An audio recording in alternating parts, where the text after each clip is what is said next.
We're going to demonstrate how to install a DLX connector converter onto a CommScope Prodigy connector.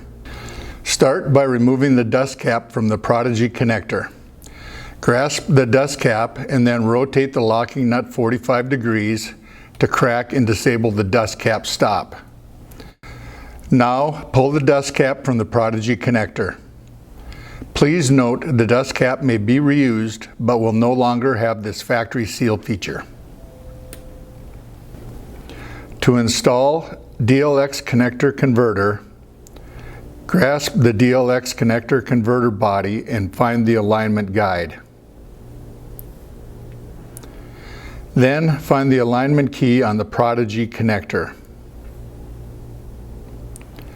Insert the connector core into the DLX connector converter until it stops.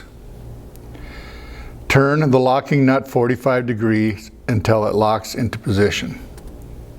Prior to connector installation, remove the outer DLX dust cap and then remove the red dust cap covering the connector end face. To remove the DLX converter from a Prodigy connector, the coupling nut on the converter will need to be cracked open. Start by removing the dust cap from the DLX connector.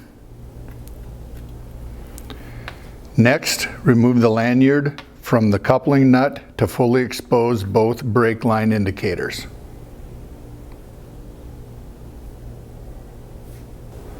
The dust cap has a built-in flathead feature located at the top of the cap and is used to crack open the coupling nut.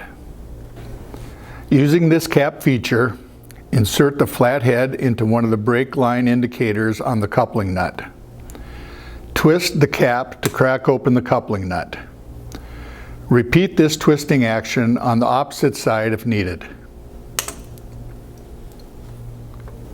To remove the converter from the Prodigy connector core, press down on the release latch on the converter, then twist the locking nut and pull the converter from the Prodigy connector core. Discard converter and coupling nut.